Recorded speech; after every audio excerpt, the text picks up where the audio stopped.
बाप्पा घरी असेल तर किती मस्त वाटतं ना. आमच्याकडे 10 दिवस बाप्पा असतो आणि 10 दिवस कधी जातात समजतच नाही. आज काही मी साडी नेसले नव्हते. अंघोळ करून मस्त छान नवीन गाऊन घातला होता. सनस्क्रीन, मॉइश्चरायझर वगैरे लावून मस्त स्किन केअर करून घेतलं. नंतर देवपूजा केली. छान धूप घातला होता घरात. मस्त दळवत होता, सगळीकडे धूर धूर झाला होता. नंतर मग गणपतीची पाया पडून पूजा करून घेतली.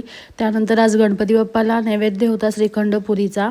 तर श्रीखंड पुरी मस्त पुऱ्या वगैरे तळून घेतल्या आणि मग बाबू आमचा नैवेद्य दाखवल्यावरती एकटाच बसून जेवत होता छान. मग आम्ही पण इकडे एकत्र बसून मस्त जेवलो. नंतर संध्याकाळी ना आरतीची तयारी. आरतीवाल्यांसाठी नाश्ता होता इडली चटणीचा. तर आता तुम्ही आरती एन्जॉय करा. बाय.